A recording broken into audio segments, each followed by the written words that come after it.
Borderouge, un quartier au nord de Toulouse en pleine mutation. La première tranche boulevard Bourgès-Monory a été réalisée dans les années 90. En 2010, la municipalité a lancé une procédure de révision du PLU pour adapter ce quartier aux nouveaux enjeux urbains, à savoir le développement de logements sociaux, des commerces et des équipements publics. 1200 logements sont programmés dans la partie nord actuellement en développement autour du carré de la Maorine et de la station de métro Borderouge.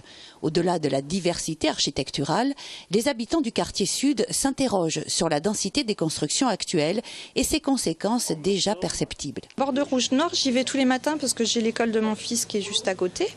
Et en fait, maintenant, il y a les bouchons tous les matins, tous les soirs. Les rues, c'est des petites rues classiques, c'est pas des grands axes. Et c'est vrai que quand on voit la densité d'appartements qui est en train de se faire, on a l'impression que ça va être catastrophique quand tous les habitants vont intégrer ces logements. Le concours d'urbanisme déterminait des hauteurs d'immeubles qui étaient conformes aux voiries. Là, maintenant, nous avons un effet ruelle qui est nuisible. La critique qu'on a fait à cette ZAC, c'est qu'elle manquait de densité. Bourgès-Monory n'est pas dense. Près du transport en commun, près du métro, R+3, c'est pas beaucoup. La densité, ça ne veut pas dire grand-chose. Le quartier le plus dense de Toulouse, vous le connaissez, c'est le quartier des Chalets.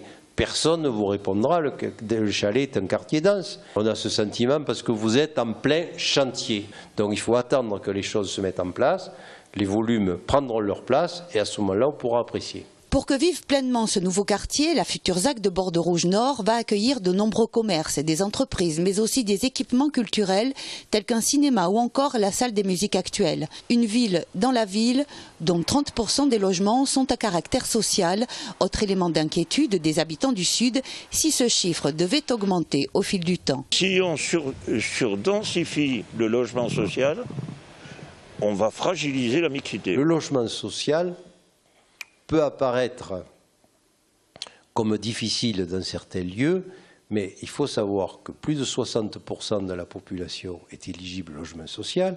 Alors après, c'est une question de civisme, de répartition.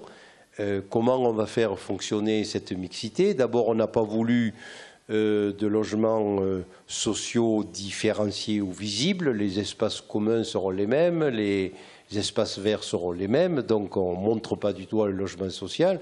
Et après, il appartient aux bailleurs sociaux de surveiller et de faire que la vie des gens se passe de façon paisible.